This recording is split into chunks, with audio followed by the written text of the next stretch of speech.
Every great magic trick consists of 3 acts. The first act is called the pledge.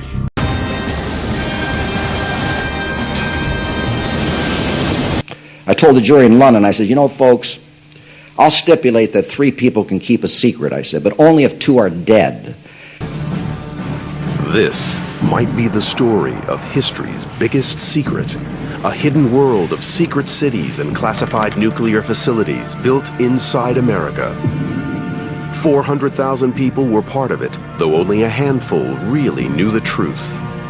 They told us exactly what to do and not to tell anybody. It took up 500,000 acres of land. It saw the construction of the largest building in the world.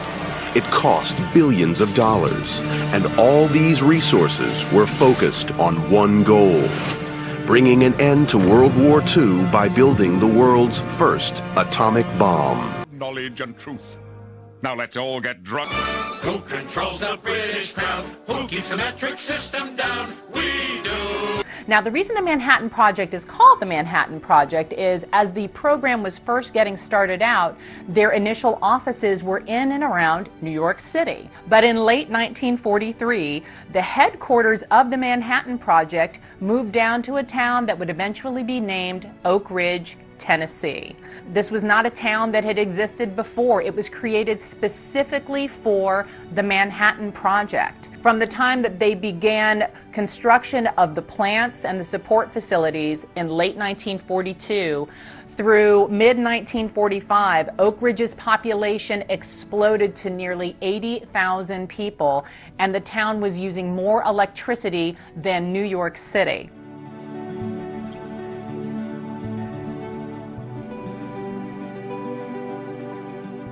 Oak Ridge's purpose was to enrich uranium for the first atomic bomb ever used in combat, and massive plants were created in order to do just this. Thousands of people were recruited from all over, and the vast majority of these people had no idea what it was specifically that they were working on. Many of these people were recruited right out of high school. Dot, one of the women in my book, grew up in rural Tennessee. She was walking the halls of her high school her senior year when she was approached by a recruiter who asked if she might be interested in some war work in another part of the state. So she took a very simple test, answered some questions, and off she went. She was not told before arriving in Oak Ridge what she was going to be doing, and once she arrived, she was not told what the project was working on. Doing something for the war effort meant an awful lot to her. And because of people like Dot and the thousands of others who came from all over the United States, Oak Ridge sprung to life literally overnight. We do. Who leaves Atlantis off the maps? Who keeps the Martians under wraps? We do. We do.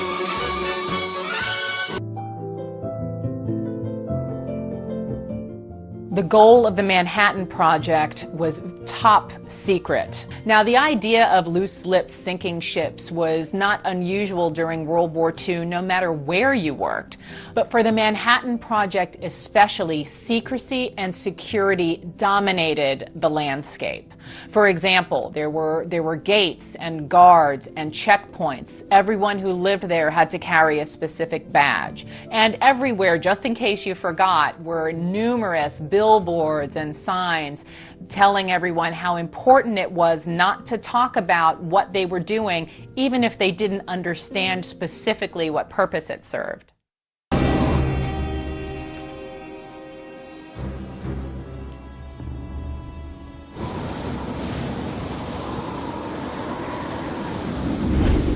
Now, it took about 45 seconds from the time the bomb left the airplane until it exploded. And I think there wasn't a man in the airplane that wasn't either timing it with his watch or counting or doing something. Los Alamos was such a well-kept military secret that people outside the Manhattan Project didn't even know it existed. Residents were forbidden to use the words Los Alamos. Post Office Box 1663, Santa Fe, New Mexico, was the location listed for all Los Alamosans. Even the birth certificates said, place of birth, Box 1663, Sandoval County, rural. Driver's licenses were similar. No names were listed, only numbers. The scientists were assigned fictitious names when traveling. Enrico Fermi was Eugene Farmer, and Niels Bohr was Nicholas Baker. Arthur Compton, the chairman of the Department of Physics at the University of Chicago, had two names, Mr. Comas for the East and Mr. Comstock for the West. Even items shipped to the project had unusual identification. Sheets, blankets, books, all were stamped used, USED. Actually, this stood for United States Engineering District. People worked zealously 6 days a week and often late into the night. And they played enthusiastically. Then there was security. Residents could not travel more than 100 miles from Los Alamos. If you ran into a friend on the outside of the project, you had to give a detailed report to security. Famous names were disguised. Occupations were never mentioned. Everyone was an engineer. The word physicist was forbidden. All mail was censored. All long-distance calls were monitored, which was easy since there was only one phone line in 1943. By 1945, there were 3.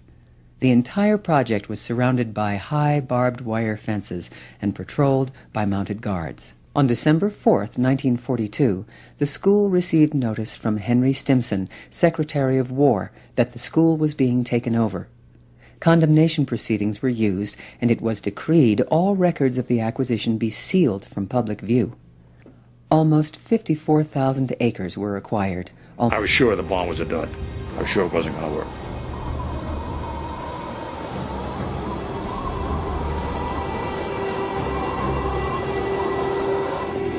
The second act is called The Turn. He's obsessed with discovering your method. The magician makes this ordinary something do something extraordinary. In September of 42, the 1,000 farm owners here received a very short letter which said, by December of 1942, you must be off your property. Farmers whose families had been working the land for generations were given only a few weeks' notice to quit. The only explanation given was that this land would be used for the war effort. Once the land was clear, the first priority was security. Probably one of the first security buildings built was this one, and it's probably one of the last original ones still standing. These high towers were built to keep the site under constant surveillance. It was as heavily guarded as a high-security prison. You entered probably through a spiral staircase. There were machine gun ports, gigantic searchlights above us. None of the trees on this ridge would have been here, so the ability to have 360-degree security would have been tantamount, and I'm sure that's why they selected the spot. From his investigations, David Bradshaw has been able to uncover the details of the security placed in and around Oak Ridge. The site was placed under guard and access restricted. No one entered without high-level clearance. All traffic in and out was channeled through 7 fortified checkpoints. Oak Ridge was cut off from the outside world. For the next 3 years, no site in the United States was more important, more closely watched, or more secret. And yet Groves had to bring tens of thousands of workers here. He had to quickly build a whole new town from scratch. A private company was given the task. The initial brief, as shown on these plans, was to create homes for 13,000 people, scientists, engineers, soldiers, construction workers, laborers. This new community would need shops, hospitals, schools for their kids. At the project's peak, 75,000 people would live here. An investigation of what remains of the secret city at Oak Ridge today offers clues to the incredible speed with which this community was built. Entrance to the town was through a security gate where people and their belongings were carefully scrutinized. Anyone entering or leaving town had to show a pass, and a pass was hard to come by. With gathering some of the finest brains in America to work with him in this isolated location. You've just come from a prestigious university on the east coast of the United States, or perhaps from Europe. You're recruited to work on a secret project you don't even know where. Then you're told to report to a train station in Lamy, New Mexico. First thing you ask is, where's Lamy? You're taken on a day-long journey over rutted, muddy roads into this encampment that basically looks like it comes out of the middle of nowhere. You're now told, here's where you're going to conduct one of the most innovative and creative scientific endeavors in the history of mankind. You might have thought that you were absolutely crazy and had gone nuts. Now you're looking for the secret, but you won't find it. That's why there's a third act called The Prestige. This is the part with the twists and turns, where lives hang in the balance. Julie, come on! And you see something shocking you've never seen before. The vast majority of people working in Oak Ridge learned the purpose of their work on August 6, 1945, when the first atomic bomb ever used in combat was detonated over Hiroshima, Japan. No more secrets. Secrets of my life. Of government, we must guard against the acquisition of unwarranted influence, whether sought or unsought, by the military-industrial complex. The potential for the disastrous rise of misplaced power exists and will persist. We must. Most of the scientists packed their bags and went home to resume their lives and to evaluate individually the significance of the force they had unleashed. A few, like Dr. Norris Bradbury, stayed on in the belief that the real job was not finished. I feel that the bear which we have caught by the tail is so formidable that there is a strong obligation upon us to find out how to let him go or to hang on. Now I claim that the project must also begin to worry about a program of research leading to the peacetime application of nuclear energy. Atomic scientists had come from all over the world to build a device that would end a war, and it worked. Some left when the job was done, but others stayed on to dig deeper into the structure of the universe. The results of this early mixture of patriotism and genius ended a war, but started a scientific revolution. A revolution that has brought us incredible medical advances, new sources of energy, and a host of other developments that may someday carry us to the stars.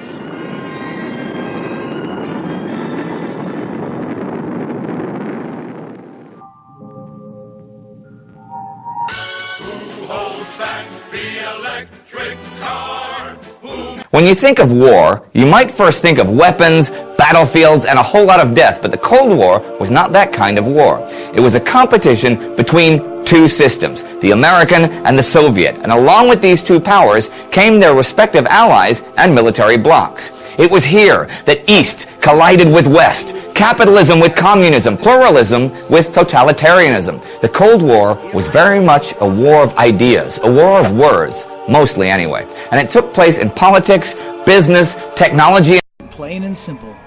A few top hands just take clubs, pistols, and concentration camps and rule the people on the lower level.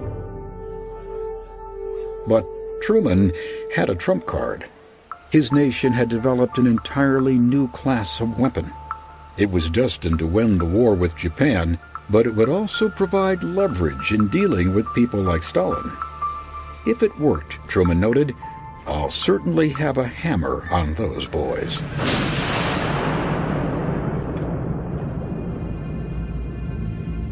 On the first day of the Potsdam Conference, a blinding flash seared the New Mexico desert, ushering in the atomic age. The Manhattan Project had produced the world's first nuclear explosion. For the father of the bomb, Dr. J. Robert Oppenheimer, the awesome sight summoned the words of the Hindu god Vishnu. Now I am become death, the destroyer of worlds. The president gave his final go-ahead to drop the bomb on Japan. Release when ready, he wrote. When Stalin learned that the city of Hiroshima had been destroyed by the American bomb, it came as no surprise. His spies within the Manhattan Project had long ago revealed its existence. But Truman's willingness to use the weapon presented a stark new reality for the Soviet leader. In a war fought with atomic bombs, his mighty Red Army would be rendered impotent.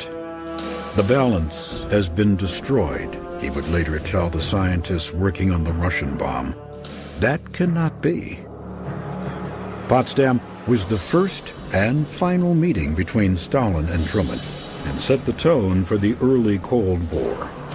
In the words of one British diplomat, it was a very bad-tempered conference. As President Truman sailed for home, he could scarcely have imagined the decades of Cold War that lay ahead. There would be no Pearl Harbor in this coming struggle. No sudden attacks or declarations of war.